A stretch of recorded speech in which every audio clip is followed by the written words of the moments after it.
48 hours ago, 3 radio telescopes on 3 different continents simultaneously went offline.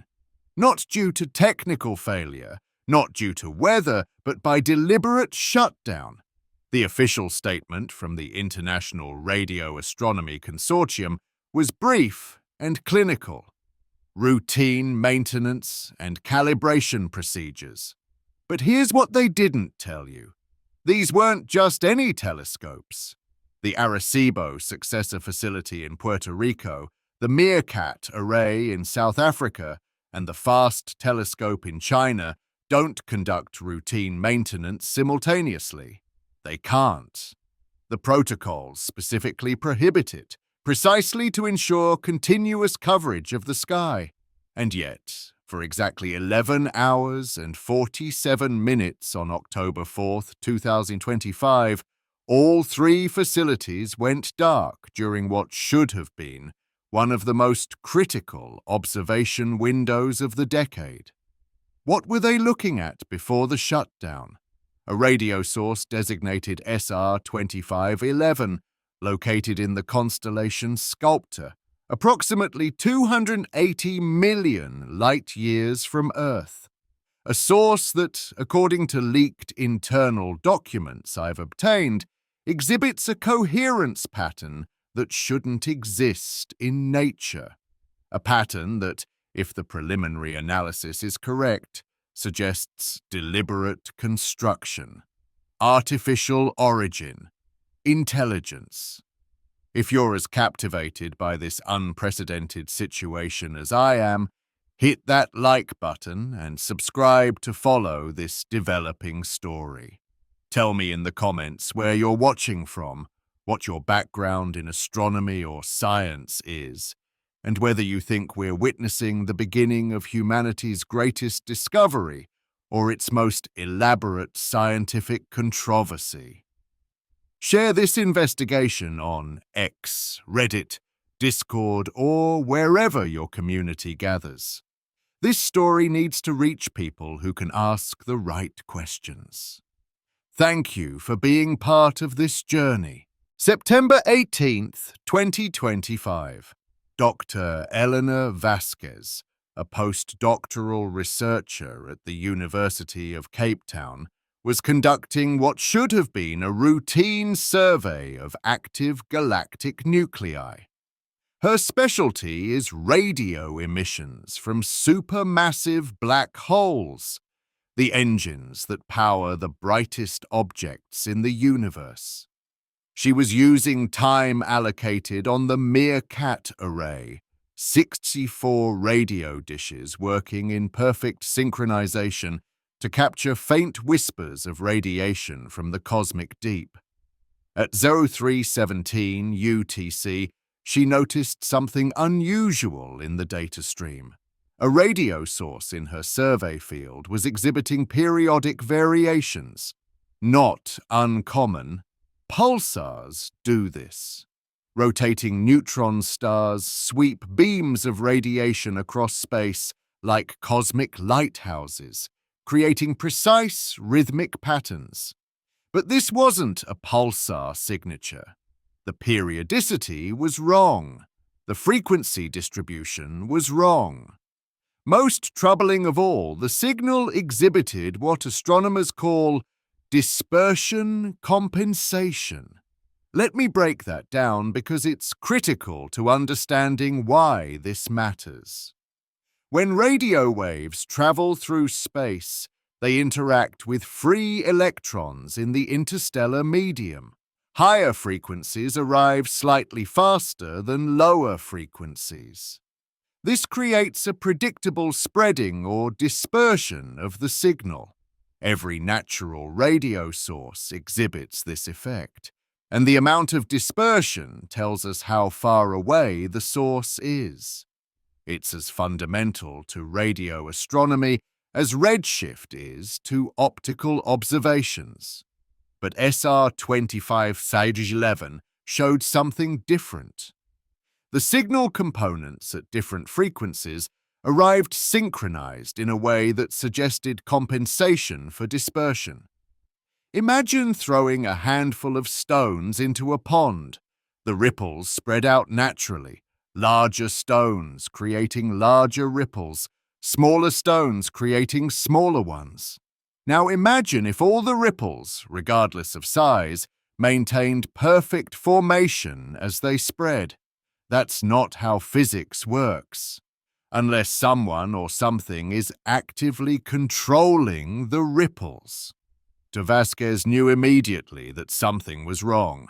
Either her equipment had developed a bizarre calibration error, or she was looking at something that required a physics explanation she didn't have. She did what any good scientist does. She checked her work, recalibrated the receivers, analyzed the reference sources. Everything checked out. The calibration was perfect. The other sources in her field showed normal dispersion. Only SR 2511 was behaving impossibly. She reached out to colleagues, quietly at first.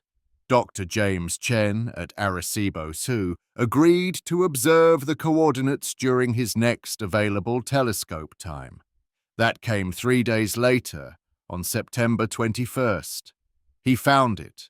Same source, same anomaly. Different telescope, different hemisphere, same impossible signal. The discovery was replicated. And with replication came the understanding that this was real. But replication also brought attention. Within 24 hours of Chen confirming the observation, both researchers received calls from their respective funding agencies. Not emails. Not routine check-ins. Direct phone calls from senior administrators who normally had no involvement in day-to-day research operations. The message was consistent and clear. Continue observations, but do not publish preliminary findings. Do not discuss the source on social media or public forums. Do not share raw data with colleagues outside the observation team. The reason given? Verification protocols for unusual discoveries. Standard procedure, they said, to prevent embarrassing retractions if the anomaly turned out to be instrumental. But here's what doesn't sit right. These protocols exist for extraordinary claims about physics-defying phenomena.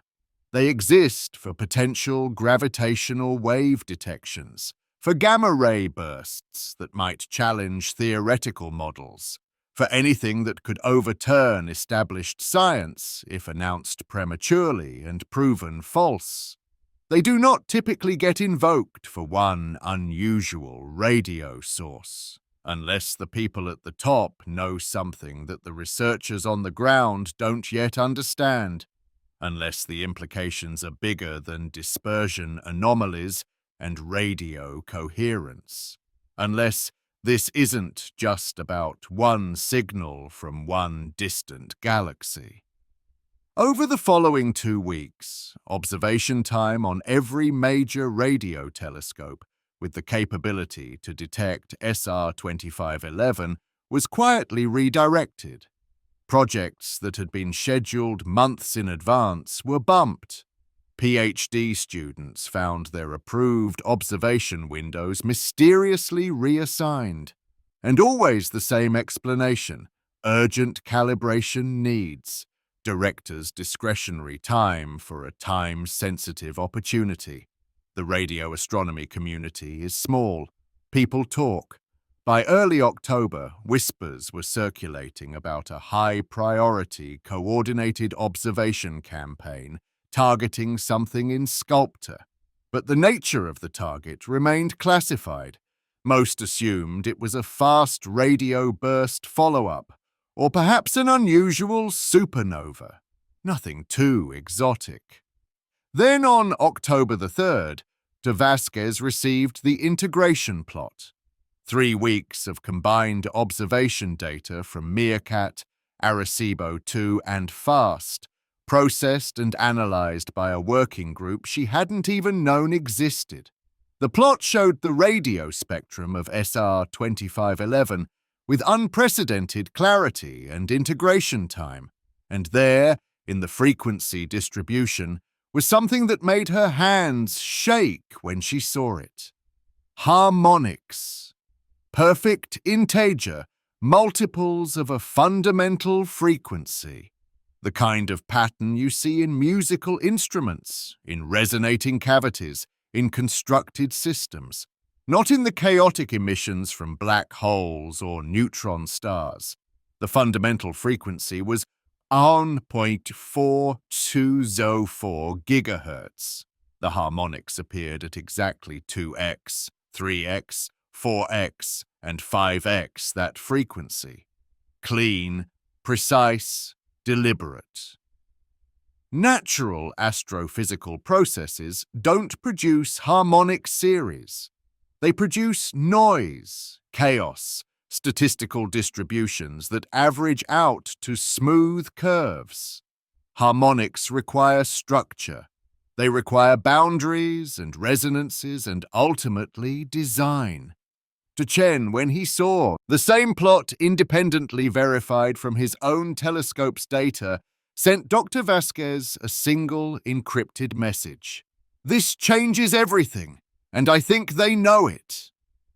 The next day, October the 4th, all three telescopes shut down simultaneously for nearly 12 hours. And when they came back online, SR 2511 was no longer in their observation schedules. Here's what we know about how major scientific institutions handle potentially revolutionary discoveries. There are protocols, established procedures refined over decades, sometimes centuries. When LIGO detected gravitational waves in 2015, the discovery was kept internal for months while teams verified the signal, ruled out artifacts, and prepared a rigorous paper for peer review. When the Event Horizon Telescope captured the first image of a black hole, the data processing and verification took 2 years before public announcement. This is normal. This is good science. Extraordinary claims require extraordinary evidence, and that evidence must be bulletproof before you tell the world you've overturned fundamental assumptions about reality. But the response to SR 2511 doesn't follow that pattern. It follows a different pattern entirely.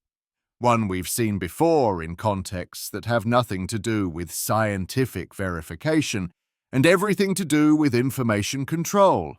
The shutdown wasn't about verification. If it were, the telescopes would still be pointed at SR 2511, gathering more data, improving signal-to-noise ratios, searching for additional anomalies. Instead, they've gone dark, not just quiet, actively redirected to other targets. I reached out to 6 astronomers with observation time scheduled on these facilities in October. 5 declined to comment.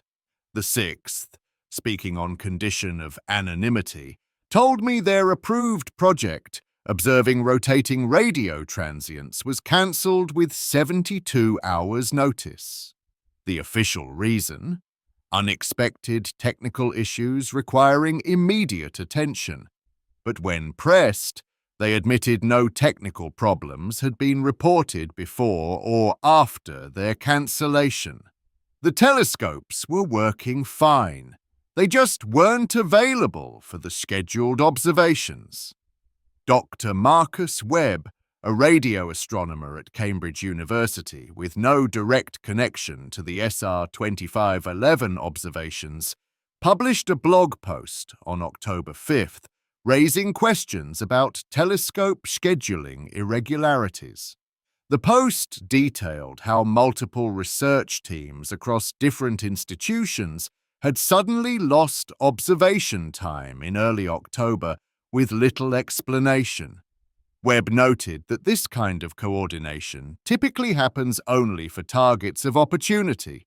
Supernovae caught within hours of explosion, gamma-ray bursts with rapidly fading afterglows, events that can't wait. But there was no publicly announced target of opportunity, no circular from the International Astronomical Union alerting observers to a time-critical event, just a mysterious redistribution of telescope resources happening simultaneously across facilities that normally operate independently. Webb's post was measured and professional. He didn't speculate about conspiracies or cover-ups.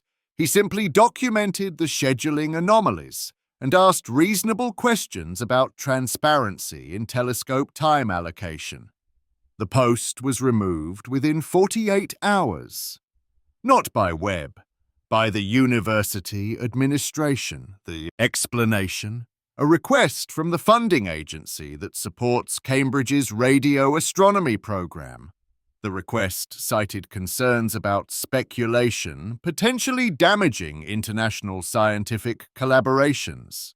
Webb was asked to refrain from further public commentary on telescope scheduling matters. He complied, publicly. But privately, he told colleagues something that's been making the rounds in encrypted emails and signal messages among the radio astronomy community. Before his post was taken down, he received a call from someone identifying themselves as a liaison from the UK Space Agency. The conversation was brief. They thanked him for his interest in telescope scheduling transparency. They assured him that all irregularities were related to a confidential but entirely scientific research program, and they strongly suggested that continued public discussion would be unhelpful to the researchers involved and potentially damaging to Dr. Webb's own career prospects. That's not how science works. Science works through open discourse, through skepticism and questioning, through demanding transparency and replicability.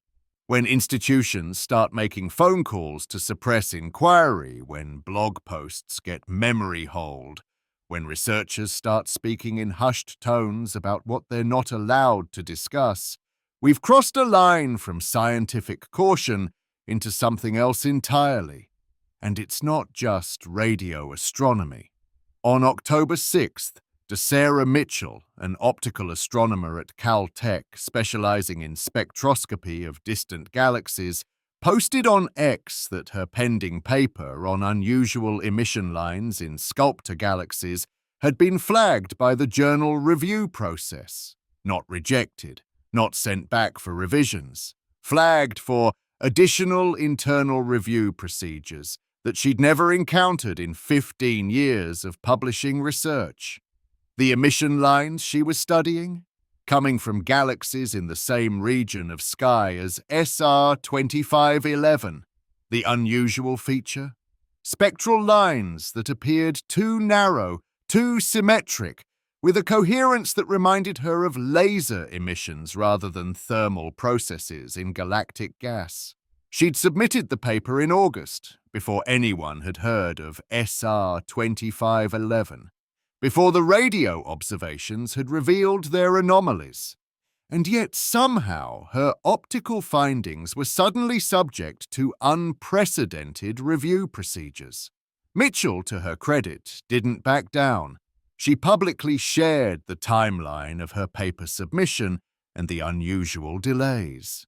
She noted that two of her colleagues who'd submitted papers on completely different topics to the same journal had seen normal review processes proceeding smoothly. Only her work on sculptor emission lines was held up. She asked, reasonably, whether the journal was responding to external pressure, and if so, on what scientific grounds such pressure could be justified. The journal editor responded with a statement emphasizing their commitment to rigorous peer review and their obligation to ensure published work meets the highest standards of scientific validity. They did not address Mitchell's specific concerns about selective treatment or external pressure. They did not explain why her paper required special review procedures. They did not provide a timeline for resolution. As of October 8th, Mitchell's paper remains in limbo, and she's stopped posting about it on social media. Not because the questions have been answered, because, as she told a colleague in a private conversation that was later leaked, she was informed by her department chair that continued public agitation might impact her upcoming tenure review. Let that sink in. We're watching in real time as the normal mechanisms of scientific discourse, the open exchange of ideas and findings, the questioning of authority and demand for transparency are being systematically suppressed, not through dramatic raids or legal threats, but through quiet pressure, bureaucratic delays, career implications, and the subtle message that some questions are better left unasked. This is how information control works in academic institutions, not through heavy-handed censorship that would draw attention and outrage, but through the manipulation of professional incentives and the exploitation of institutional hierarchies. Ask uncomfortable questions, and suddenly your telescope time disappears. Your papers get stuck in review. Your department chair has concerns about your judgment. Your funding agency wonders whether you're a team player. And most people facing those pressures make the rational choice. They stop asking questions. They focus on their research in areas that don't draw unwanted attention. They tell themselves that whatever's happening with SR 2511 is being handled by the appropriate experts, and that their responsibility is to their students, their research group, their career longevity. I don't judge them for that. The academic research system is precarious enough, even when you're not challenging potentially world-changing discoveries. But their silence, however understandable, doesn't make the underlying situation any less troubling. Something is happening with SR 2511. Something big enough that institutions across multiple countries are coordinating their response. And that response isn't scientific business as usual. It's information management. Before we go further, we need to understand what makes SR 2511 so troubling from a theoretical physics perspective. The dispersion, compensation, and harmonic frequencies aren't just unusual. They're challenging to explain with any known natural mechanism. Let me walk you through why that matters. Radio waves are electromagnetic radiation, same as visible light, just with longer wavelengths and lower frequencies. When these waves travel through the interstellar medium, the tenuous gas between stars, they interact with free electrons. These interactions cause different frequencies to travel at slightly different speeds. Higher frequencies move faster through the plasma. Lower frequencies lag behind. This is called dispersion, and it's as fundamental to wave propagation as gravity is to falling objects. Every radio source we've ever observed shows dispersion effects consistent with the amount of ionized material between us and the source. We use this effect to measure distances. The amount of dispersion tells us how much stuff the signal traveled through, which correlates with how far away the source must be. For SR 2511, the dispersion measure suggests a distance of approximately 280 million light-years. That part makes sense. That part fits with the optical identification of the host galaxy. What doesn't make sense is that the signal components at different frequencies arrive at Earth synchronized in a way that compensates for the dispersion. Imagine you have 3 runners with different speeds. The fast runner, the medium runner, and the slow runner. If they all start at the same time, The fast runner arrives first, medium second, slow third. That's normal dispersion. Now imagine they all arrive at exactly the same moment, despite their different speeds. How do you accomplish that? Easy. You start the slow runner first, give them a head start, then the medium runner, then the fast runner last. If you time it correctly, they all cross the finish line together. But here's the critical question. How did the source know exactly how much head start to give each frequency component to ensure they'd arrive synchronized at Earth 280 million light-years away? To calculate that, you need to know the dispersion measure of the path. You need to know the density and distribution of free electrons between the source and the observer. That information is only available to the observer, not to the source. It's like asking how a transmitter on Alpha Centauri could compensate for atmospheric refraction that won't happen until the signal reaches Earth. The transmitter can't know Earth's atmospheric conditions. It's not just unlikely, it's causally impossible, unless the signal was designed to compensate for dispersion toward a specific location, unless Earth was the intended receiver. Dr. Yuki Tanaka, a theoretical physicist at Tokyo University, who specializes in electromagnetic wave propagation, published a preprint on ARXIV on September 29th analyzing the dispersion properties of SR 2511. The paper doesn't mention aliens or intelligence. It's a dry, mathematical treatment of the signal's coherence properties and what they imply about the source mechanism. But buried in the discussion section is a sentence that's been lighting up physics forums. The observed temporal correlation of frequency components requires either a mechanism for superluminal information transfer or a predetermined targeting of specific spatial coordinates. Neither option is comfortable. Superluminal information transfer violates special relativity. It breaks causality. It's the kind of thing you can write equations about, but nobody expects to find in nature because nature obeys relativistic limits. The alternative, predetermined targeting of Earth, implies that whatever generated this signal knew where Earth would be and structured the transmission accordingly. That implies agency, purpose, intelligence. Tanaka's paper has been downloaded over 50,000 times in a week. That's extraordinary for a technical paper on radio wave propagation. The comment section on ARXIV, where physicists normally engage in polite academic debate about assumptions and methodology, has become a battlefield. One camp argues the dispersion. Compensation is an artifact of processing, an illusion created by how the data was integrated and analyzed.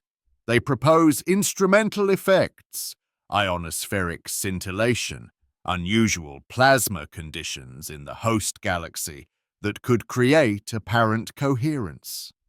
The other camp points out that 3 independent telescopes, using different receivers, different processing pipelines, different calibration procedures, all see the same effect. That's hard to explain with instrumental artifacts. And the plasma conditions required to create this kind of coherence naturally would be extreme, visible in other wavelengths, inconsistent with the optical observations of the host galaxy. The debate hasn't been resolved. It can't be resolved without more data. But the data isn't coming because the telescopes have stopped looking. And Tanaka himself has gone silent since October 4th. His university website still lists him as faculty. His email still bounces back automated replies, but he hasn't posted on social media, hasn't responded to colleagues' inquiries, hasn't attended conferences where he was scheduled to present. His silence might mean nothing. Academics disappear into research all the time, but the timing is notable, and colleagues who've worked with him describe a meticulous researcher who maintains regular communication and values the exchange of ideas. One former collaborator told me, off the record, that Tanaka's sudden withdrawal from professional discourse is completely out of character.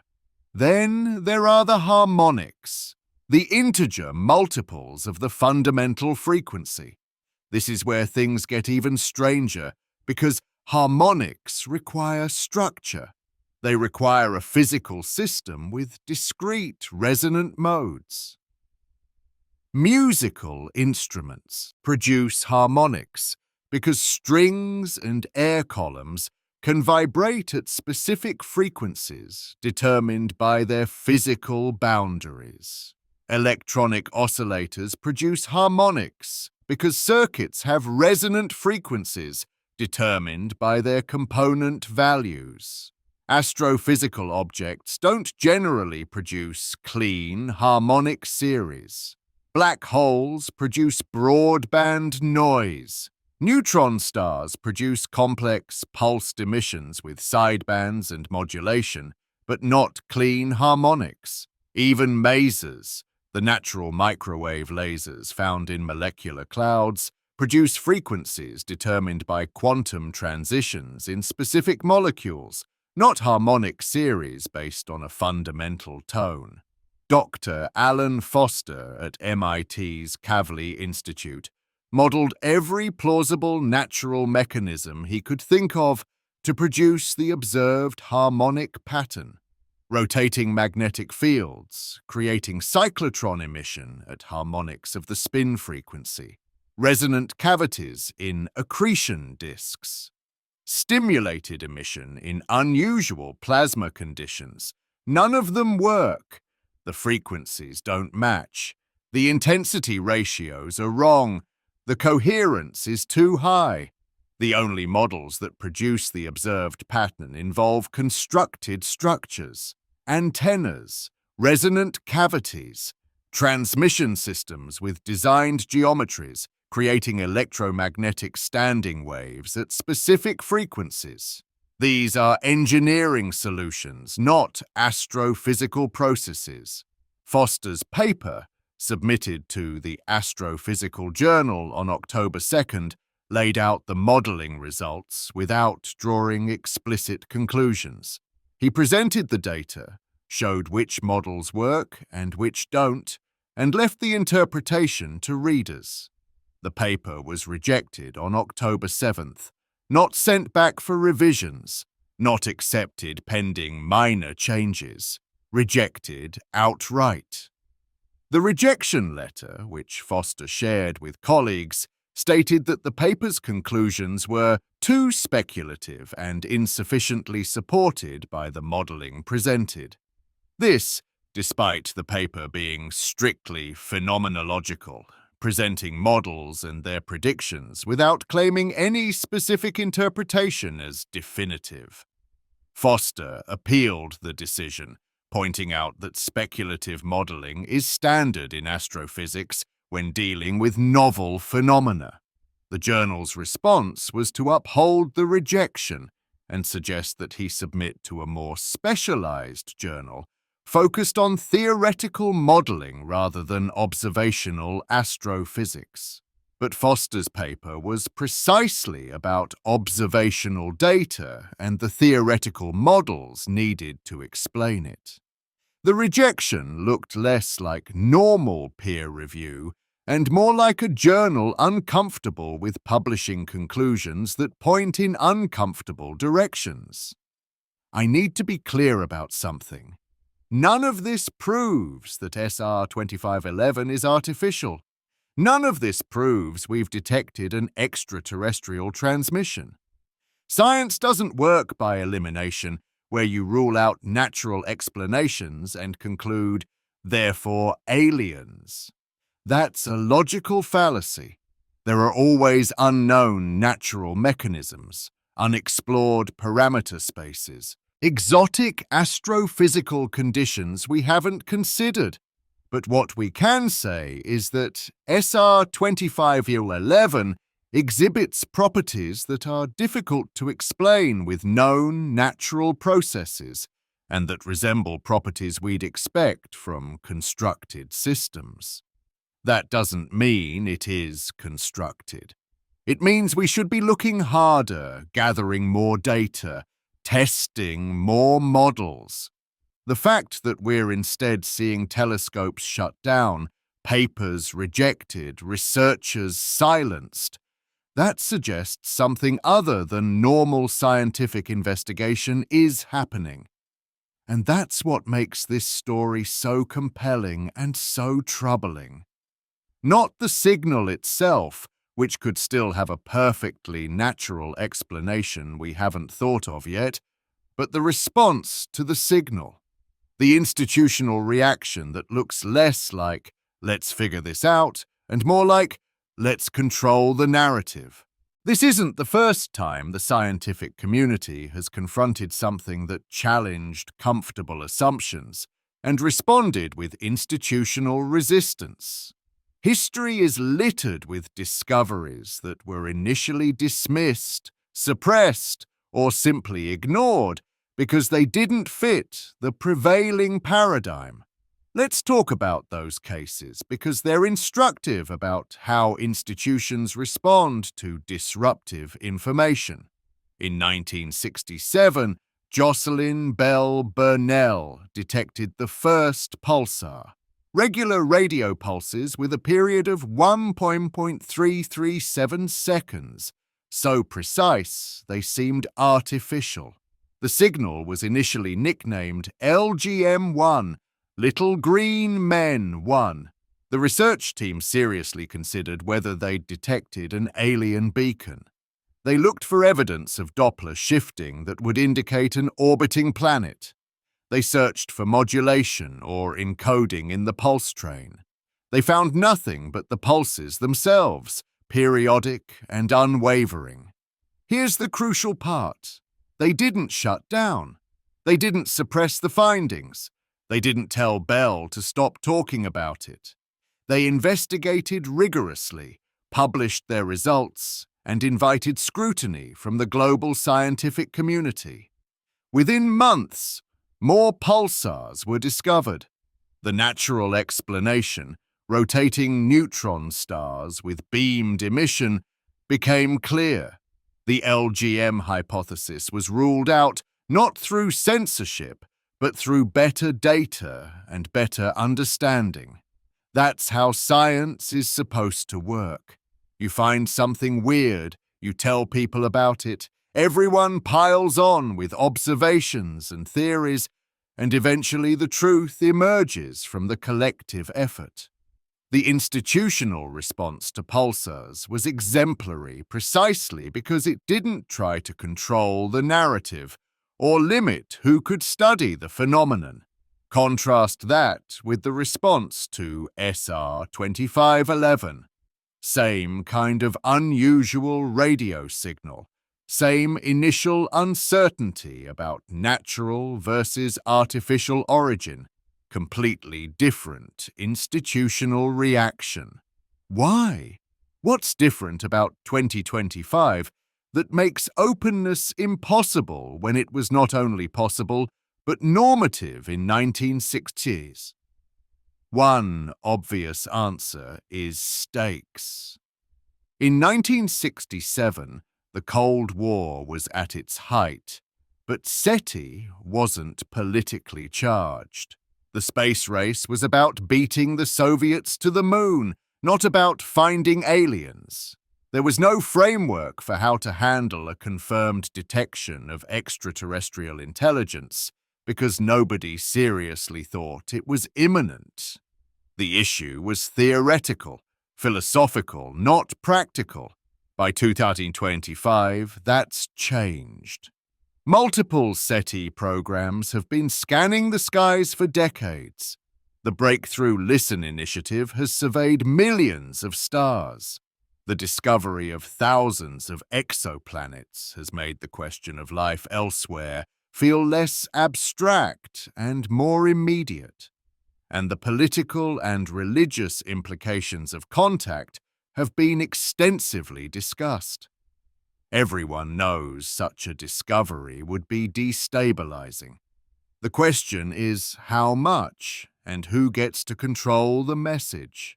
There's another historical case worth examining: the WOW signal from 1977. A strong narrowband radio signal detected by the Big Ear Telescope at Ohio State University. It lasted 72 seconds, showed characteristics suggestive of an extraterrestrial origin, and has never been convincingly explained by natural phenomena or human interference. The astronomer who detected it, Jerry Eman, circled the signal on the computer printout and wrote "WOW" in the margin. The name stuck. The response to the WOW signal was different from both the pulsar discovery and the SR 2511 situation. There was no suppression. The finding was published, discussed, analyzed, but there was also no coordinated follow-up. The Big Ear Telescope continued its survey, occasionally revisiting the source location, but never saw the signal again. Other telescopes didn't immediately redirect to search. It remained a curiosity, a famous anomaly, but not a priority for the broader astronomical community. Why? Partly because it was a single, unrepeated detection. In science, repeatable observations are gold standard. One-off events are inherently suspect. They could be instrumental glitches, human-made interference, cosmic ray hits on electronics. Without repetition, you can't rule out mundane explanations. But there's also a sociological factor. The WOW signal came at a time when SETI was transitioning from a respected field to a marginalized one. NASA defunded SETI programs in the early 1990s. The subject became associated with fringe science, UFO enthusiasts, and pseudo-scientific speculation. Serious astronomers who wanted career longevity learned not to invest too heavily in SETI research. It was acceptable as a side interest, a small fraction of observation time, but not as a primary focus. The institutional message was clear. We'll tolerate SETI as long as it doesn't find anything important. The moment it does, things get complicated. And here we are, decades later, with SR 2511 presenting exactly the kind of repeatable, multi-telescope confirmation that the WOW signal lacked. This isn't a one-time blip. It's an ongoing source with complex structure and properties that multiple independent facilities have verified. By every scientific standard, this should be a high-priority investigation. Instead, we're seeing silence. The closest modern parallel might be the Oumuamua controversy. The first confirmed interstellar object, detected in 2017, exhibited unusual acceleration that wasn't easily explained by conventional cometary outgassing. Dr. Avi Loeb, the same Harvard physicist mentioned earlier, who's been tracking other anomalous objects, suggested that the acceleration might indicate artificial origin, perhaps a light sail, a gossamer structure pushed by radiation pressure could explain the trajectory. The reaction from the astronomy community was swift and brutal. Loeb was accused of sensationalism, of seeking media attention, of damaging the reputation of serious science by entertaining exotic explanations before exhausting mundane ones. Papers were published with titles like Occam's Razor and Oumuamua's Outgassing. The message was clear. Even considering artificial origins for anomalous objects is beyond the pale. But here's the problem with that response. Loeb wasn't claiming Oumuamua was definitely artificial. He was saying that artificial origin is a hypothesis worth considering and testing. That's not sensationalism. That's science. You don't rule out hypotheses because they're uncomfortable or because they'd be inconvenient if true. You test them against data. The institutional hostility to even considering artificial origins for anomalous phenomena has created a culture where researchers self-censor. They know that suggesting alien technology, even as one hypothesis among many, can be career suicide. So they don't. They exhaust increasingly exotic natural mechanisms, sometimes proposing physics we've never seen elsewhere in the universe, all to avoid the A word. This creates a bizarre situation where proposing that Oumuamua might be a hydrogen iceberg, a substance we've never observed naturally, is considered more scientifically respectable than proposing it might be artificial, something we know exists because we've built such objects ourselves. The first invokes unknown natural phenomena. The second invokes known engineering principles applied by an unknown civilization. Logically, both are speculative. Sociologically, only one is taboo. SAR 2511 exists in this cultural context. The researchers who've observed it know that even suggesting artificial origin will brand them as cranks. The institutions that fund them know that confirmed detection of extraterrestrial technology would be destabilizing in ways that would make quantum mechanics look straightforward. And so we get a third option. Don't talk about it. Don't publish. Don't let the data where too many people will ask uncomfortable questions. In 1967, we handled LGM-1 with transparency and rigor. In 1977, we handled the wow signal with published ambiguity and gradual disinterest. In 2017, we handled Oumuamua with hostile dismissal of uncomfortable hypotheses. Now, in 2025, we're handling SR 2511 with silence and suppression. Each case reveals something about the evolution of institutional science's relationship with potentially paradigm-shifting discoveries. And the trajectory isn't encouraging. We're moving away from open inquiry and toward information control. Not because scientists are becoming less curious or less rigorous, but because the institutions they work within have become more aware of the stakes and less willing to risk losing control of narratives that could have massive societal implications. The question is whether this approach serves the public interest better than transparency would. Do we trust institutions to investigate SR 2511 thoroughly in private and tell us the truth when they're confident? Or do we worry that closure behind institutional walls means accountability evaporates, that inconvenient findings can be buried, that the public has a right to participate in potentially civilization-altering discoveries as they unfold? I don't have a definitive answer, but I know which approach has historically produced better science. And it's not the one we're seeing now. Let me address something directly because I know what some viewers are thinking. This sounds like a conspiracy theory. Secret signals, suppressed papers, coordinated institutional silence. It hits all the beats of classic conspiracy thinking. Government cover-ups, hidden agendas, truth that they don't want you to know. But here's the thing.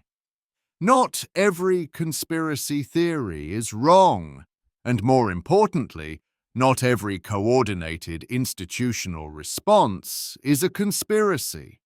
Sometimes it's just institutions doing what institutions do, managing risk, controlling information flow, making decisions they believe serve the greater good. Understanding that distinction is critical to evaluating what's happening with SR 2511. A conspiracy requires active deception and coordination among people who know they're doing something wrong. Watergate was a conspiracy. Actual humans deliberately breaking laws and then lying about it. The tobacco industry hiding cancer research was a conspiracy. They had the data showing cigarettes killed people, and they actively suppressed it while publicly claiming ignorance. What we're seeing with SR 2511 doesn't require that kind of active malice.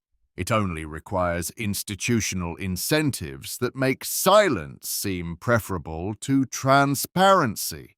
Nobody has to believe they're doing something wrong. They just have to believe they're being appropriately cautious, protecting scientific rigor, avoiding public panic, maintaining international cooperation on sensitive matters. Consider it from the perspective of a funding agency administrator.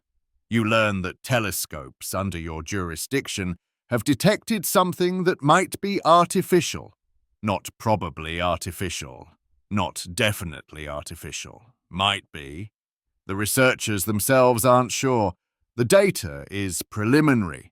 There are natural explanations still being explored. What do you do? Do you announce it immediately? Tell the world that we might have found evidence of alien technology, but we're not sure yet and need more time to investigate. That announcement would dominate global news cycles. Every conspiracy theorist, UFO believer, and doomsday prophet would seize on it. Stock markets might fluctuate. Religious groups might react in unpredictable ways. And if it turned out to be wrong, if 6 months of investigation revealed a natural explanation, you'd look foolish and damage public trust in science. Or do you impose an information embargo? Tell the researchers to keep working but stay quiet until you're sure. This avoids premature announcements, protects institutional credibility, and ensures that when you do go public, you have ironclad findings. From the administrator's perspective, this seems responsible. Why risk global chaos for a preliminary finding that might be wrong? The problem is that this logic creates a ratchet effect. Once you've imposed silence, breaking it becomes harder. You've now invested in keeping the discovery quiet. Researchers who might have spoken openly early on are now complicit in the embargo and can't speak without admitting they were hiding information. The longer the silence persists, the harder it is to reverse without looking like you were engaged in a cover-up. And if multiple institutions independently arrive at the same conclusion, that silence is preferable to premature disclosure, you get coordinated suppression without coordination. No conspiracy required, just parallel reasoning by people facing similar incentive structures. This is sometimes called a preference cascade. Individual actors, responding to local incentives, create emergent behavior that looks coordinated from the outside but requires no actual coordination. It's how financial panics happen. No central authority tells everyone to sell, but once selling starts, everyone has individual incentive to sell too, and you get a cascade that looks like coordinated panic, but is actually just rational responses to changing circumstances. That said, there are aspects of the SR 2511 situation that go beyond passive parallel reasoning. The coordinated telescope shutdowns, the journal rejections of papers on related topics, the phone calls to researchers asking them to refrain from public discussion. These require active intervention, not just passive decisions to stay quiet. So let's call it what it is: information management. Not a conspiracy in the sense of illegal coordination, but definitely institutional action to control how and when information reaches the public. This happens all the time in contexts that have nothing to do with aliens. Medical research has publication embargoes to ensure peer review before public announcement. Military technology has classification systems. Corporate research has non-disclosure agreements. Information management is ubiquitous. The question is whether it's justified in this case. Does the public benefit from careful verification before announcement? Or are we being denied information we have a right to know about, potentially the most important discovery in human history? There's a document that's relevant here. In 1989, the International Academy of Astronautics adopted a protocol for announcing the detection of extraterrestrial intelligence. The protocol outlines steps researchers should take if they believe they've detected a signal of artificial origin. Verify the detection independently. Rule out human-made interference. Notify relevant national and international authorities. Preserve all data, and only then, once verification is complete, make a public announcement. The protocol assumes transparency. It assumes that once verification is complete, public announcement follows. It doesn't contemplate indefinite suppression. But it also assumes that verification is a weeks to months process, not years. And it was written in an era when the implications of contact seemed theoretical and distant. We're now potentially facing those implications in reality, and the protocol seems quaint, a gentleman's agreement about scientific courtesy when the stakes were low. But the stakes aren't low anymore. If SR 2511 is confirmed as artificial, it means we're not alone. It means intelligence arose elsewhere. It means that the universe isn't an empty void punctuated by rare oases of life, but potentially a cosmos teeming with civilizations at various stages of development. That's a paradigm shift that would reshape philosophy, religion, politics, and our basic understanding of our place in the universe. It's understandable that institutions might want to be very, very sure before making such an announcement. The cost of being wrong is immense, but so is the cost of being right and not telling anyone. And here's what troubles me most. The institutions making these decisions operate behind closed doors. There's no public oversight, no mechanism for accountability, no way for citizens to know what's being investigated, what's been found, or what decisions are being made on their behalf. We're expected to trust that the people in charge will do the right thing. But history suggests that trusting institutions to police themselves rarely works out well. The Pentagon's UAP report from 2021 is instructive. For decades, the military dismissed UFO reports as mistaken observations or classified projects. Then suddenly, official acknowledgement that some encounters remain unexplained. Videos of objects exhibiting flight characteristics that challenge our understanding of physics. Congressional hearings where military officials testified about encounters they couldn't explain. Did physics change between 2010 and 2021? Did the phenomena suddenly become real when they'd been illusory before? No. What changed was institutional willingness to acknowledge the observations publicly. The sightings were always real. The data was always there. But institutions didn't want to admit it, because admission meant questions they couldn't answer and implications they weren't ready to manage. Our 2511 might be following the same trajectory. Observations that don't fit comfortable narratives. Institutional impulse to suppress rather than explain. Gradual leaks as researchers become uncomfortable with silence. And eventually, perhaps, official acknowledgement when suppression becomes untenable. Or maybe not. Maybe this is different. Maybe the institutional silence is appropriate caution. Maybe verification is genuinely ongoing, and we'll get a full public disclosure when the science is solid. I'd like to believe that, but the track record doesn't inspire confidence.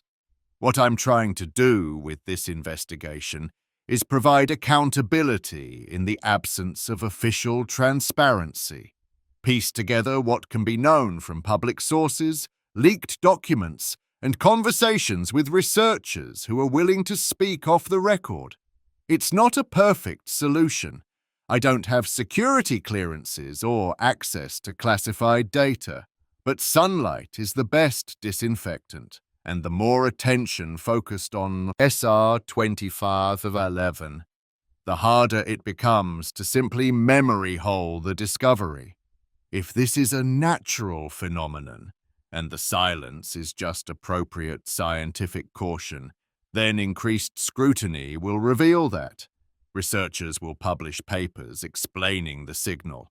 The mystery will be solved, and we'll all learn something cool about astrophysics.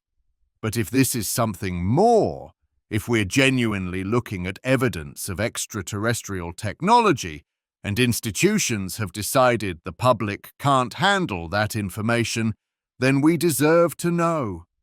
Not because we'll handle it perfectly, humans handle lots of things imperfectly, but because it's ours to handle. The discovery of life beyond Earth doesn't belong to funding agencies or scientific institutions. It belongs to humanity, and hiding it, for whatever benevolent reasons, is a theft of cosmic significance. There's something I haven't mentioned yet, something that came to light only in the last 48 hours, and that fundamentally changes how we need to think about SR 2511. Remember those harmonics? The integer multiples of the fundamental frequency? There's more to them than clean spectral lines. Dr. Kenji Yamamoto, a signal processing specialist at Osaka University, obtained access to the raw time series data from the Meerkat observations through a colleague. He wasn't supposed to have it. The data was meant to be restricted to the core observation team. But science has always operated on networks of trust and informal information sharing, and sometimes data escapes its intended boundaries. Yamamoto specializes in extracting weak signals from noisy data. His work focuses on communications engineering, detecting and decoding transmissions in challenging environments. He's consulted for space agencies on deep space communication protocols. If anyone can squeeze additional information out of marginal radio data, it's him. He approached SR 2511 as an engineering problem rather than an astrophysical question. Instead of asking what natural process could create this, he asked, if this were a designed signal, what information might it encode? That shift in perspective led him to apply signal processing techniques rarely used in astronomy. One such technique is called higher-order spectral analysis. Normal spectral analysis tells you what frequencies are present in a signal. Higher-order analysis looks at relationships between frequencies, at patterns in how different spectral components correlate with each other. It's used in communications to extract information even when the carrier wave structure is unknown. Yamamoto found something. In the correlations between the harmonic frequencies, there's structure, not random variation, not noise. Structure that repeats on a timescale of approximately 11.7 minutes. The pattern is subtle. You'd never see it in a standard power spectrum or periodogram, but in the higher order cross-correlations, it's there. Unambiguous. He published his findings on Arxiv on October 7th.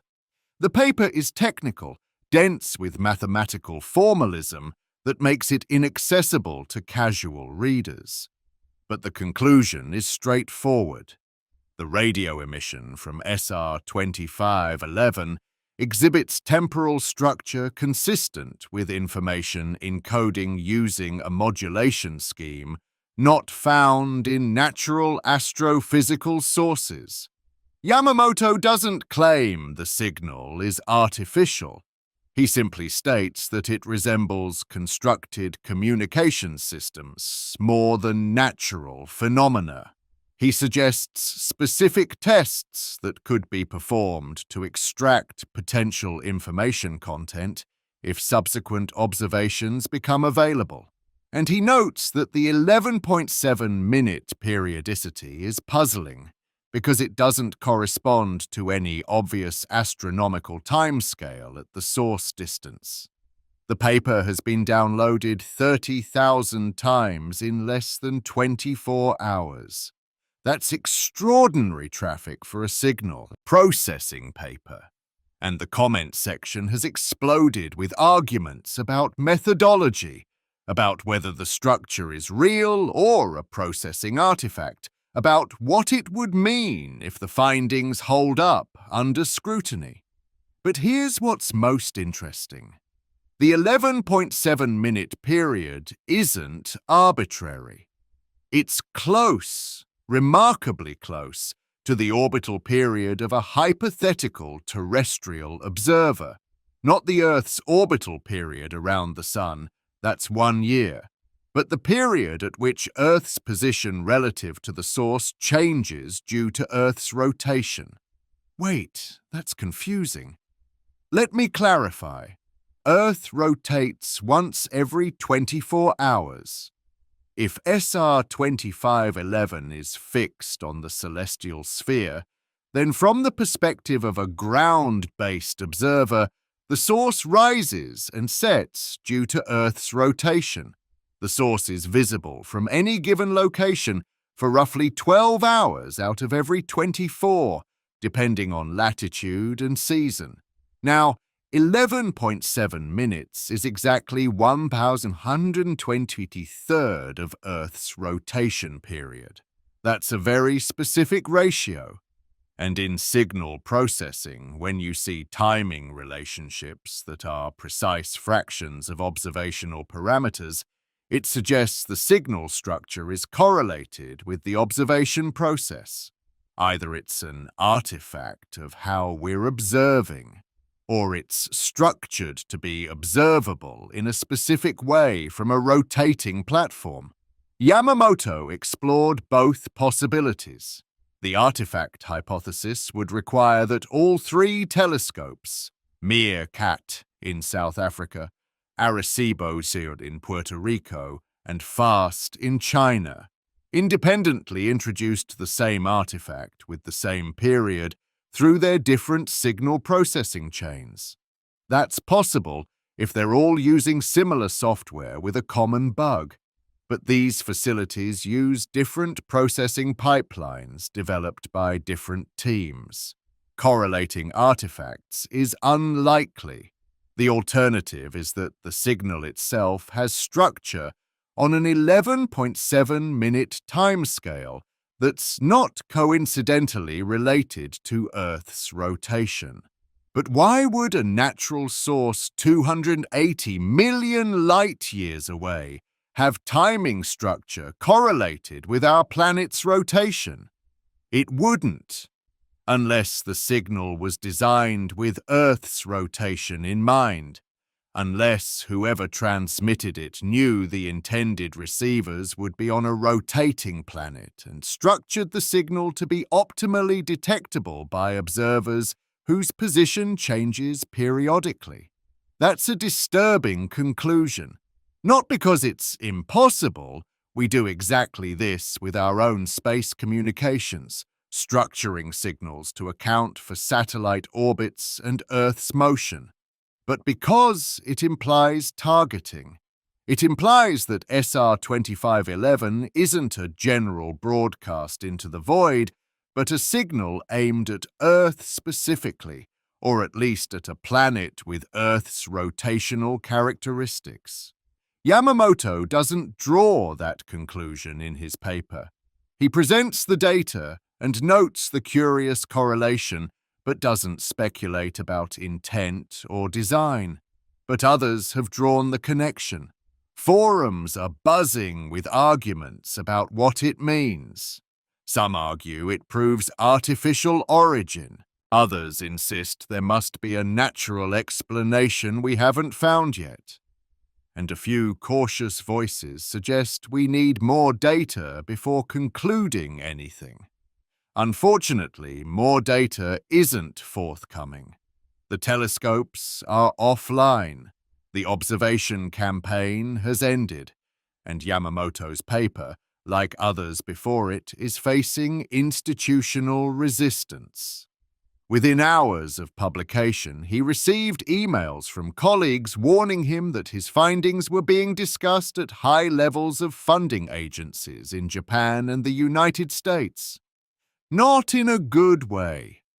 One colleague, speaking anonymously, suggested that continuing to publicize his signal processing results might impact his ability to secure future research contracts. So, we're left with a finding that's simultaneously explosive and stranded. Explosive because, if it holds up, it strongly suggests that SR 2511 is a designed signal structured for detection by Earth-based observers. Stranded because institutional pressure is making it difficult to follow up, to verify, to do the additional work needed to confirm or refute the result. And there's one more wrinkle. The 11.7-minute period isn't the only temporal structure Yamamoto found. There's a slower modulation, harder to detect, and requiring longer integration times to reveal. It operates on a timescale of approximately 8.3 hours. And 8.3 hours is 1/30 of Earth's rotation period. Another suspiciously precise ratio. If the 11.7-minute structure is striking, the 8.3-hour structure is eerie, because 8 hours is also the approximate length of a standard work shift, a human sleep cycle, the timing of school days. It's a fundamentally human timescale. Now that's probably coincidence. Aliens wouldn't structure their signals around human daily rhythms because they wouldn't know about them. But the correlation is unsettling nonetheless.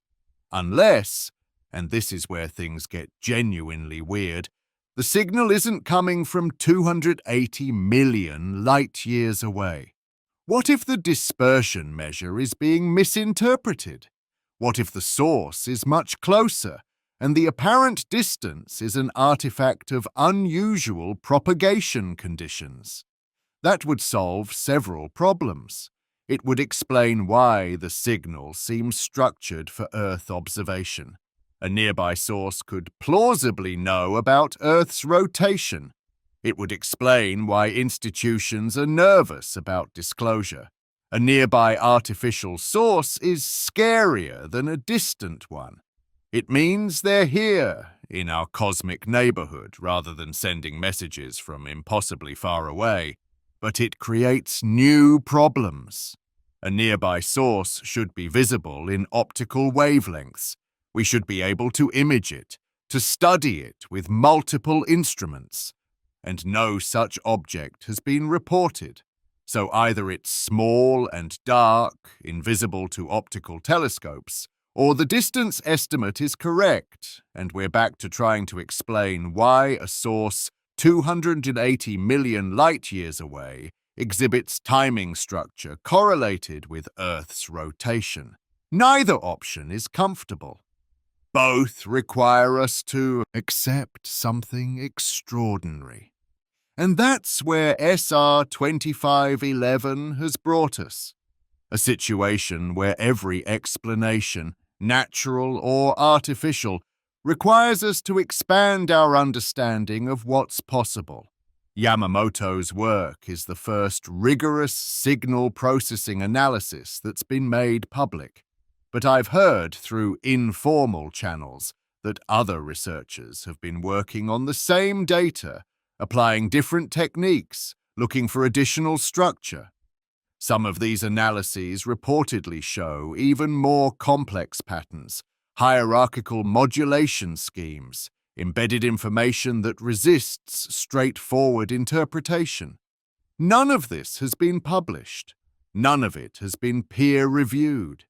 It exists in internal reports, working group documents, private communications between researchers who are trying to understand what they're seeing, while institutional pressure mounts to stay quiet. I can't verify these rumors. I can only report that multiple independent sources have told me similar things. There's more structure in SR 2511 than has been publicly disclosed, and that structure looks increasingly difficult to explain without invoking design.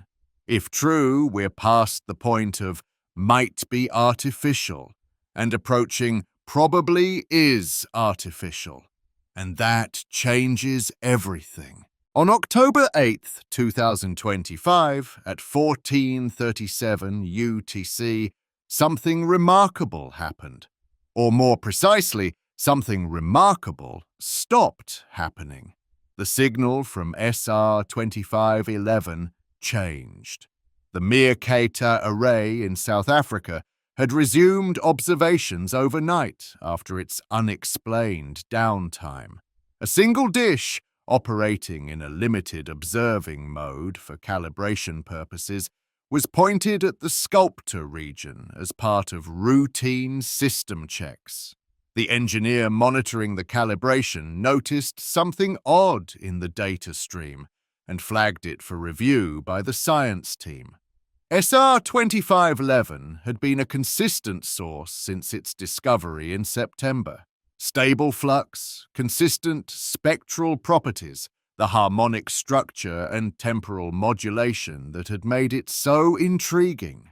But at 14:37 UTC on October 8th, the source went quiet. Not gradually fading, not showing signs of variability, just gone. One moment it was there, the next it wasn't. Radio sources don't typically behave this way. Stars don't blink off. Black holes don't stop emitting. Even variable sources like flare stars or active galactic nuclei show continuous emission with fluctuations in intensity, not hard cutoffs. You see abrupt disappearances in two scenarios. The source was occulted by something passing in front of it, or the source itself was turned off. Occultation is unlikely at these distances and for a source with no known companion objects. That leaves the more troubling option. SR 2511 stopped emitting because something stopped it. And the timing is suspicious. The shutdown came less than 12 hours after Yamamoto's signal processing paper went public, revealing the temporal structure and the correlations with Earth's rotation period. Coincidence? Perhaps. But coincidences in data don't have meaning. Coincidences in timing, especially when human actions are involved, often do. Someone read Yamamoto's paper. Someone understood what it implied, and someone decided that continuing to transmit was no longer prudent. That someone, presumably, is whoever or whatever is responsible for SR 2511 in the first place. If the signal is natural, a random astrophysical object cannot react to academic papers published on Earth. The light travel time alone precludes it. Information about Yamamoto's paper would take 280 million years to reach the source at the speed of light. So, if the shutdown is a response to the paper, the source cannot be 280 million light-years away. It must be much, much closer. Or the shutdown is coincidence, and I'm seeing patterns in random noise. That's always possible. The human brain is exquisitely adapted to find patterns, so adapted that we see them even where they don't exist. Pareidolia, the tendency to see faces in random shapes, is the most famous example. But it extends to all pattern recognition. We see intent where there's only chance, causation where there's only correlation. I'm aware of this bias. I'm trying to account for it. But the timing really is striking. And if the shutdown isn't related to Yamamoto's paper, we're left with an equally troubling question. Why did a stable radio source suddenly disappear with no indication it was going to? The official response from the radio astronomy community has been muted. A few tweets noting the apparent disappearance. Some speculation about instrumental artifacts or processing errors. But no coordinated observing campaign, no press releases, no excitement about a dramatic change in an already anomalous source. Just quiet acknowledgement and then silence. That silence is telling. If a major radio source suddenly disappeared, the normal response would be to point every available telescope at it. See if it comes back. Look for transient emission. Search for associated events in other wavelengths. The radio sky isn't so crowded that we can afford to shrug when something interesting happens. Unless, of course, the disappearance isn't surprising to the people making observation decisions. Unless they were expecting something like this. Unless the shutdown of SR 2511 is less a scientific mystery and more a predictable outcome of a situation they've been managing behind the scenes. I've reached out to Dr. Vasquez and Dr. Chen, the original discoverers. Neither has responded to interview requests. Their social media accounts have gone silent. Their university websites still list them as active researchers, but they're not attending conferences, not responding to professional emails, not visible in the usual channels where scientists communicate. That's two researchers who've effectively vanished from public view. Add Yamamoto, who's also gone dark since his paper was published. Add the other astronomers who've been told to stay quiet about telescope scheduling irregularities. We're looking at a systematic removal of voices who might ask uncomfortable questions or share inconvenient observations. This is the part where I need to be careful. I'm not claiming anyone has been silenced by force. I'm not suggesting black helicopters or men in sunglasses showing up at universities. The suppression, if that's what it is bureaucratic. Email from department chairs about professional judgment. Concerned calls from funding agencies about protecting institutional reputation. Suggestions that career advancement depends on discretion. This is how modern information control works in academic settings, not through overt censorship that would create martyrs and draw attention, but through the manipulation of professional incentives. And it's remarkably effective because it's self-enforcing. Once a few people are made examples of, everyone else gets the message without needing explicit warnings. But let's step back from the institutional response and focus on the science. SR 2511 is gone. Does that tell us anything about what it was? If it were a natural source, what could cause such an abrupt disappearance? Supernovae fade, but over weeks and months, not instantly. Gamma-ray bursts are transient, but they're not. Quiet radio sources that suddenly disappear. They're violent explosions that announce themselves dramatically. Tidal disruption events, where a star gets torn apart by a black hole's gravity, produce bright flares that then fade. Again, not quiet sources going suddenly dark. The only natural phenomenon I can think of that produces abrupt radio cutoffs is occultation. Something passes between us and the source, blocking the emission. For stars, this happens in eclipsing binary systems. For distant quasars, it can happen if a massive object like a galaxy passes through the line of sight, though such events are rare and usually detected through gravitational lensing before they produce complete occultation. But SR 2511 showed no signs of being part of a binary system, no orbital motion, no periodic variations that would indicate a companion. And the galactic environment around the source isn't conducive to having a massive, occluding object drift through the line of sight at precisely this moment. That leaves artificial explanations. If SR 2511 was a designed signal, a transmission from an advanced civilization, then its shutting down makes sense in ways natural explanations don't. Transmissions can be turned off deliberately, in response to information, to changing circumstances, to decisions made by the transmitters. Why would they shut down? Maybe they achieved their purpose. If the signal was designed to be noticed, to announce their presence, to see if anyone was paying attention, mission accomplished. We noticed. We analyzed. We're talking about it. Message received. Transmission no longer necessary. Or maybe they shut down because we noticed. Because the analysis was getting too close to revealing information they didn't intend to share.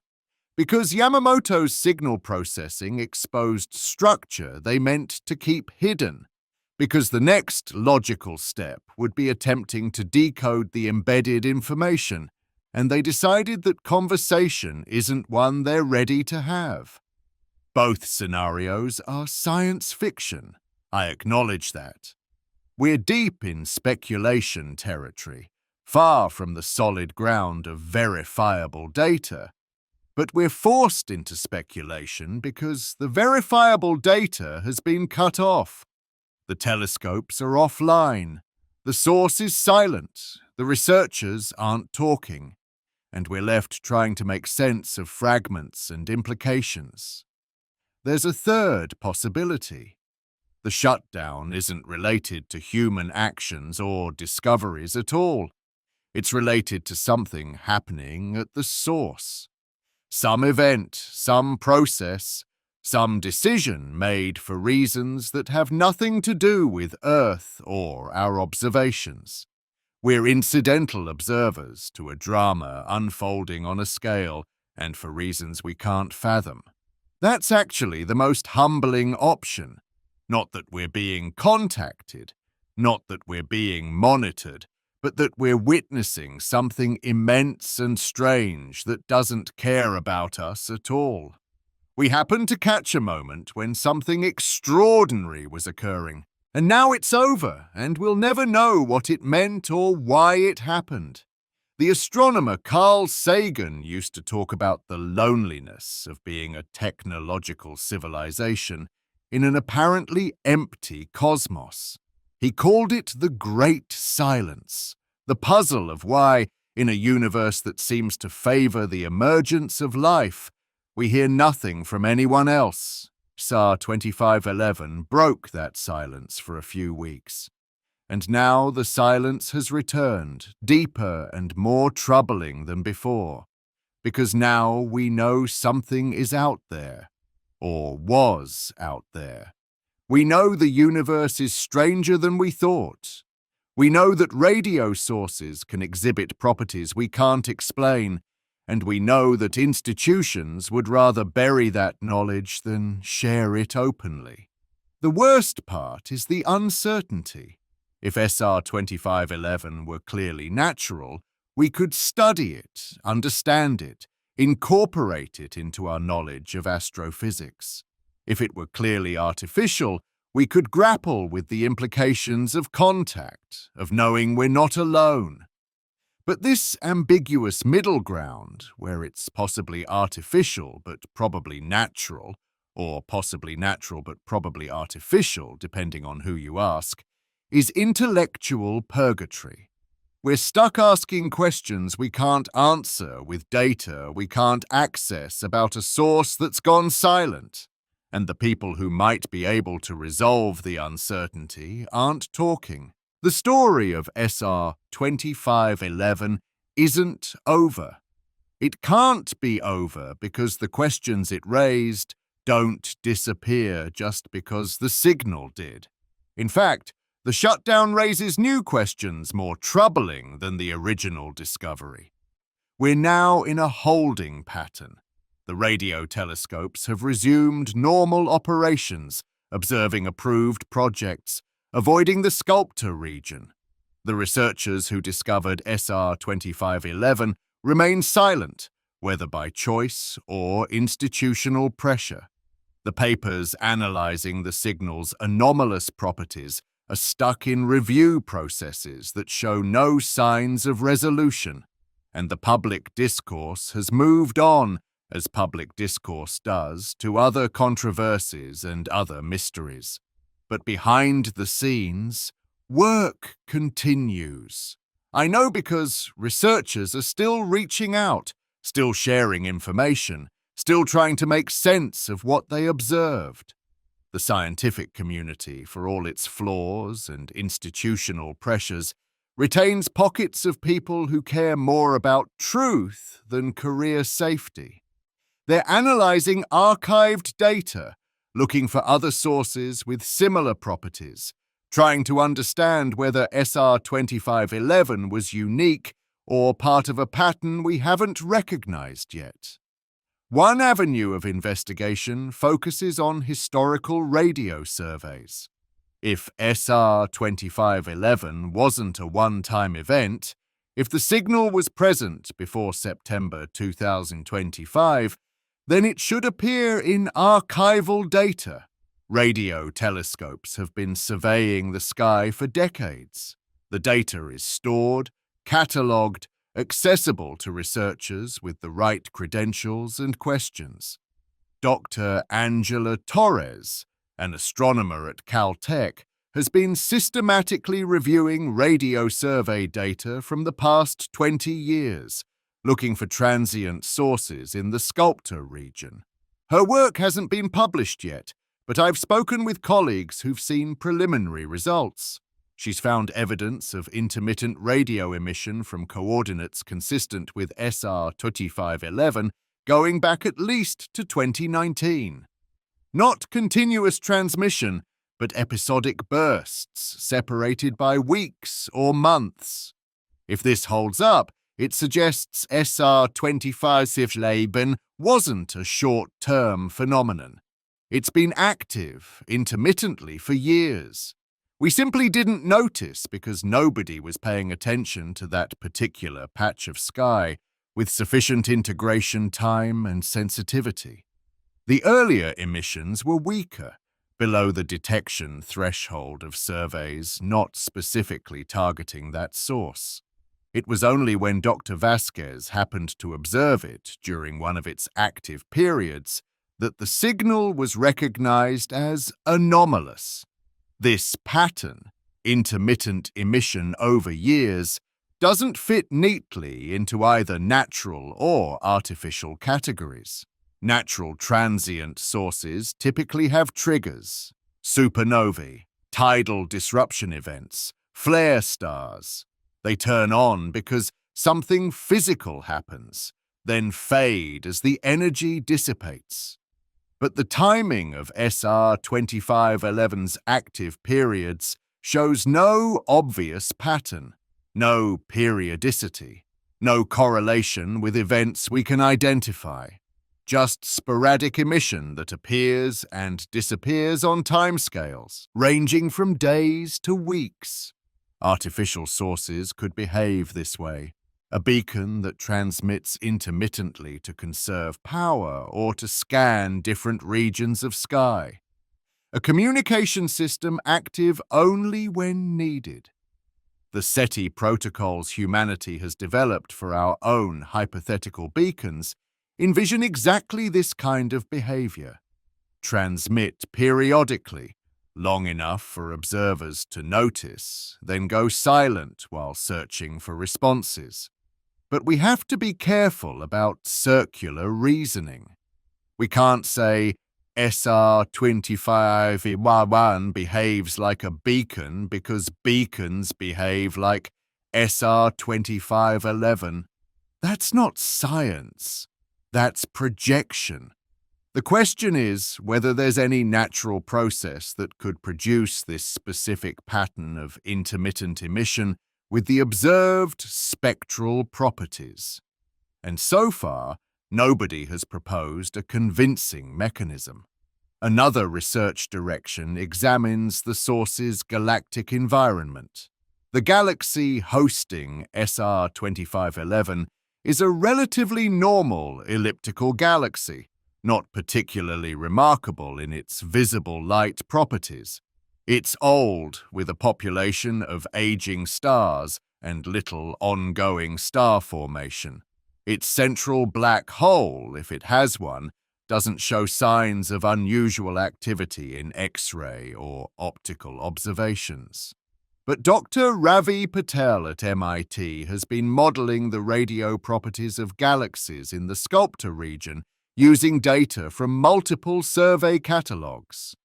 He's found that the host galaxy of SR 2511, when observed at lower frequencies than those used to detect the signal itself, shows unusual emission structure, not from the galaxy's core, which is typical for active galactic nuclei, but from a location offset from the center by several thousand light-years.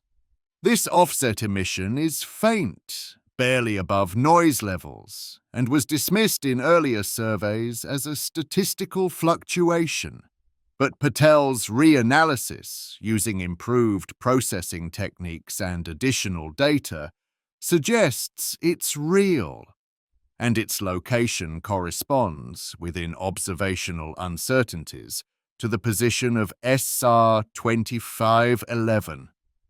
What could produce radio emission offset from a galaxy's center? Supernova remnants do this, shells of gas expanding from stellar explosions.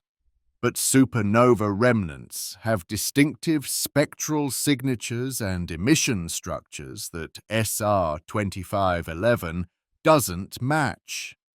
Isolated neutron stars can produce radio emission, but they're point sources, not extended regions like what Patel is detecting. Or maybe it's not astrophysical at all.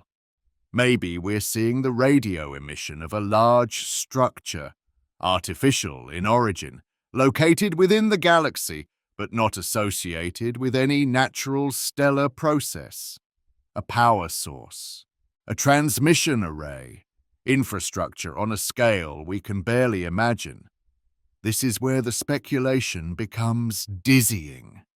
We're talking about structures potentially spanning light years, operating in a galaxy 280 million light years away. The energy requirements would be immense. The engineering would make our most ambitious space projects look like children's toys. If SR 2511 is evidence of such infrastructure, we're not dealing with a civilization slightly more advanced than ours.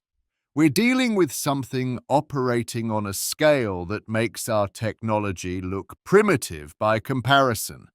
And yet, if civilizations last long enough and grow technologically, they eventually manipulate energy and matter on astronomical scales. There's no physics that forbids it, only engineering challenges. We've been technological for 200 years and already dream of megastructures, Dyson spheres, terraformed planets. Give us another 1,000 years, or 10,000, or 1,000,000, and what might we accomplish? What would our infrastructure look like to observers in distant galaxies? Maybe SR 2511 is what it looks like when a mature technological civilization operates on galactic scales. Not trying to hide, not trying to announce themselves dramatically, just existing, conducting their business, with emissions that happen to be detectable across intergalactic space, if anyone cares to look. That thought is both thrilling and terrifying. Thrilling because it means the universe is alive with intelligence, that we're not alone, that cosmic existence is richer and stranger than we imagined. Terrifying because it reveals how far we have to go, how primitive we are by comparison, how vast the gulf between emerging technological civilizations and mature ones might be. But I'm getting ahead of the data. SR 2511 might still be natural. The offset emission might be a misinterpretation. The temporal patterns might be artifacts. We need more observations, more analysis, more debate. And that's precisely what we're not getting because of institutional suppression. This is the tragedy of the current situation. We're at a moment where humanity is potentially confronting one of the most profound questions of existence. Are we alone in the universe? And instead of mobilizing every resource to investigate thoroughly, we're getting silence, suppression, and bureaucratic stonewalling. Whatever the truth about SR 2511, we deserve better than this. Let's assume, just for the sake of argument, that SR 2511 is artificial, that it's a transmission from an advanced civilization in a galaxy 280 million light years away. What does that mean? Not for physics or astronomy, but for us, for humanity, for our understanding of our place in the cosmos, for our future. First, it would confirm that intelligence is not unique to Earth. This seems obvious, but the implications ripple outward in profound ways. If intelligence arose independently in at least 2 locations in the universe, it suggests intelligence is not vanishingly rare. It's not a one-in-a-universe fluke. It's something the cosmos produces, perhaps commonly, given enough time and the right conditions. That changes our perspective on life and mind. We've spent centuries arguing about whether consciousness is special, whether humans are fundamentally different from other animals, whether intelligence is a peak of evolution or just one adaptation among many. The discovery of alien intelligence doesn't settle those philosophical debates, but it reframes them. Intelligence becomes a cosmic phenomenon, not just a terrestrial quirk. Second, it would tell us that technological civilizations can survive. This is not guaranteed. We've been technological for 200 years and already face existential risks. Nuclear weapons, climate change, engineered pathogens, artificial intelligence alignment problems. There's a real possibility that civilizations destroy themselves shortly after reaching technological capability. The Fermi paradox, the puzzle of why we don't see evidence of aliens despite the vastness of the universe, has as one proposed solution the Great Filter. Some challenge that civilizations reliably fail to overcome. If SR 2511 is artificial, it means at least one civilization made it through the filter. They survived long enough to build transmission systems detectable across intergalactic distances. They didn't blow themselves up, didn't collapse into resource depletion, didn't succumb to whatever existential risks await emerging technological societies. That's hopeful. It suggests survival is possible, that the challenges we face are not insurmountable. Third, it would confront us with the question of communication. Should we respond? If SR 2511 is a beacon, a signal designed to be noticed, the logical next step would be to answer, to say, "We're here, we received your message, we'd like to talk." But there are compelling arguments against response. The most famous is the dark forest hypothesis, articulated by science fiction author Liu Cixin. The idea is that the universe is full of civilizations, but they all stay silent because revealing your location is dangerous. Any civilization advanced enough to detect your transmission is advanced enough to threaten you, so everyone stays quiet, hiding in the dark forest of space, hoping not to be noticed by predators.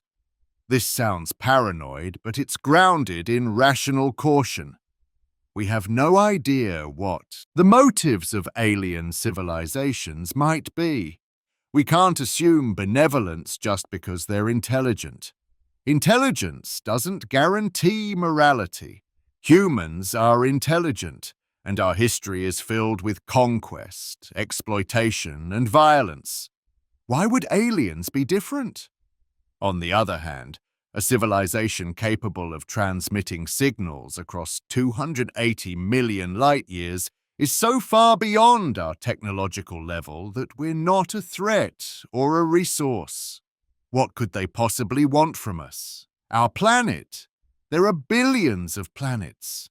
Our minerals.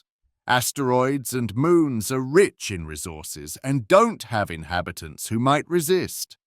Our genetic material. They could synthesize it if they wanted, or they've encountered countless other biospheres in their explorations. The most likely reason for contact, if SR 2511 is indeed an attempt at contact, is curiosity, or perhaps a sense of cosmic kinship. The universe is vast and mostly empty. Finding another intelligence is noteworthy, worth acknowledging, worth welcoming into the club of civilizations who've survived long enough to look outward. But even if their intentions are benign, contact would be disruptive. Every human culture, every religion, every political system was developed in a context where we were the only technological intelligence. That assumption is baked into our thinking at deep levels. Discovering we're not alone would shatter that assumption and force us to reconstruct our understanding of ourselves. Some people would handle it well, science fiction fans, people who've thought about these questions, people with flexible worldviews who can accommodate new information. Others would struggle. Religious fundamentalists who believe humans are God's unique creation. Nationalists whose identity is rooted in human exceptionalism. People whose psychological stability depends on a sense of cosmic specialness. And then there's the economic and political disruption. If an alien civilization has solved problems we're still struggling with, energy production, space travel, perhaps even mortality, the revelation would make every human technological effort seem quaint. Why invest in fusion research if aliens already have something better? Why develop AI if alien computing is fundamentally superior? Why explore space with rockets if there are easier methods we haven't discovered? This could lead to fatalism, a sense that human effort is pointless because we'll never catch up, never matter on a cosmic scale. Or it could inspire hope, proof that the problems are solvable, that civilizations can mature beyond their awkward technological adolescence, that the future can be better than we imagine. The philosopher Nick Bostrom has written about existential hope, the idea that it's possible, even likely, that the future could be vastly better than the present. Not just marginally better, but incomprehensibly better, with flourishing and experiences we can't currently conceive. The discovery of advanced alien civilizations would be evidence for existential hope. It would show that intelligence can persist, can grow, can create wonders. But it would also force us to confront our insignificance. We'd be the newcomers, the primitive species taking our first tentative steps into a universe already occupied by civilizations millions or billions of years older. Everything we're proud of, art, science, philosophy, technology, would be the equivalent of children's drawings compared to what mature civilizations have accomplished. That's ego bruising. Humanity has spent centuries moving from the center of creation, Earth at the center of the universe, humans as the pinnacle of creation, to the periphery. We learned we're on one planet among billions, in one galaxy among trillions, possibly in one universe among many. Each revelation diminished our cosmic specialness. Discovering we're not even the only intelligence would be another step in that humbling process. Some people welcome this. The cosmic perspective, the recognition of our smallness, can be freeing. It takes the pressure off. We don't have to be the center of everything. We can just be one species among many, doing our best, contributing what we can to the larger story of intelligence in the cosmos. Others find it devastating. If we're not special, if we don't matter cosmically, then what's the point? Why strive? Why create? Why care about the future when everything we do is cosmically insignificant? This is where philosophy becomes practical. Because how we handle the discovery of alien intelligence, how we integrate it into our worldviews and cultures, will shape the next phase of human development. Get it wrong, and we could see social fracturing, psychological crisis, civilizational paralysis. Get it right, and we could experience a renaissance of purpose and unity as we recognize ourselves as part of something larger. And here's the thing. These conversations should be happening now, before confirmed contact, before the crisis moment when institutions have to respond quickly and people are processing shock and disruption. We should be preparing philosophically, emotionally, culturally for the possibility that we're not alone. But we're not having those conversations, not publicly, not in schools, in media, in religious communities, in policy circles. There's a widespread assumption, rarely articulated but deeply embedded, that aliens are science fiction, that contact is distant if it happens at all, that we have time to think about this later. SR 2511 suggests we might not have that luxury. The universe might be more alive with intelligence than we thought. And if institutional silence continues, we'll face the revelation unprepared, reactive, stumbling through the biggest paradigm shift in human history without the philosophical and cultural tools to process it effectively. That's what frustrates me most about the suppression. It's not just about withholding information. It's about denying us the chance to prepare, to think through implications, to have the conversations that would make confirmed contact less destabilizing. The institutions think they're protecting us by controlling the message, but they're actually making it worse by ensuring we'll face the revelation suddenly, without the gradual cultural adjustment that transparency would allow. So here we are, October 2025. A radio source that challenged our understanding of astrophysics has gone silent. Researchers who studied it have withdrawn from public discourse. Papers analyzing its properties are stuck in review. Telescopes have stopped observing it, and institutions are pretending none of this is particularly noteworthy. But it is noteworthy, profoundly so. Whether SR 2511 turns out to be natural or artificial, whether it represents contact or just unusual astrophysics, it's a reminder that the universe is stranger and more complex than our theories capture. It's a challenge to our comfort, our certainty, our assumption that we understand how reality works. The story will continue whether institutions want it to or not. Researchers will keep analyzing archived data. New observations will eventually emerge. The truth about SR 2511, whatever it is, will eventually come out. The question is whether it comes out through transparent scientific process or through leaks, rumors, and institutional loss of credibility.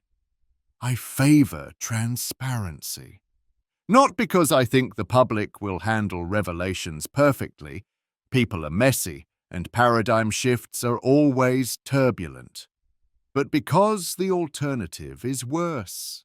Institutional secrecy breeds conspiracy theories, distrust, and social fracturing. It undermines the legitimacy of science and governance precisely when we need those institutions to be trusted and effective. If SR 2511 is artificial, we need to discuss what that means as a global community. Not just among scientists or policymakers, but among everyone who will be affected by the revelation. And that's everyone. The discovery of alien intelligence is humanity's to process, not the property of a few people with security clearances. If SR 2511 is natural, we need to understand why it looks artificial.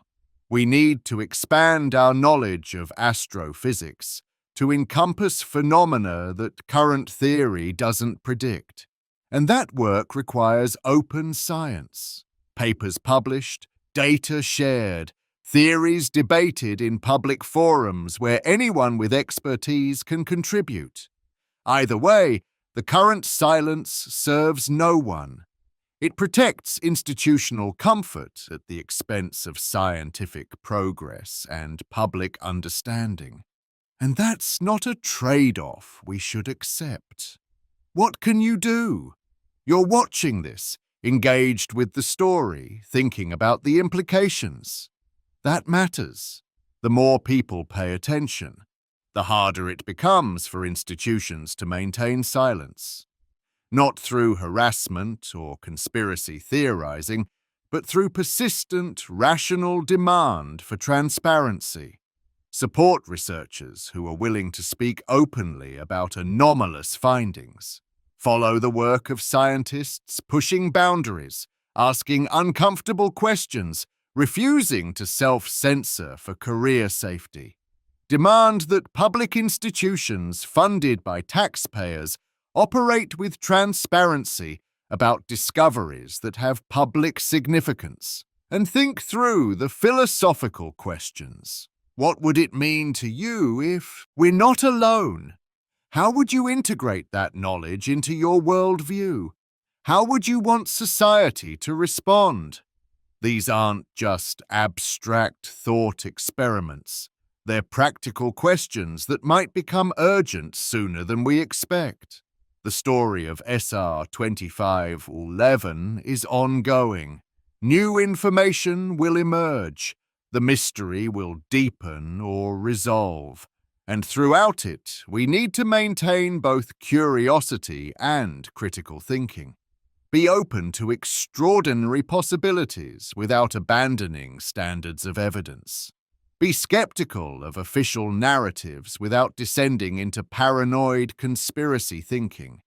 Be hopeful about what discovery might mean while being realistic about institutional limitations. Most of all, remember that this moment, this potential threshold where humanity might be confronting evidence of other intelligence, is historic. It's the kind of moment people will study centuries from now, asking how we handled it, what we learned, what mistakes we made. Let's make sure when they look back, they see a civilization that faced the unknown with courage and curiosity, that demanded transparency and accountability from institutions, that grappled honestly with profound questions about existence and meaning. Let's make sure they see us at our best, not our most timid or our most credulous, but thoughtful, engaged, and ready for whatever truths the universe has to reveal. Thank you for taking this journey with me. If you found this investigation valuable, consider liking and subscribing to stay updated as the story develops. Share this with people who think deeply about science, philosophy, and humanity's place in the cosmos. And keep asking questions. The search for truth, whether about radio signals or anything else, is never finished. It's a process that requires all of us, contributing what we can, refusing to accept comfortable ignorance over uncomfortable truth.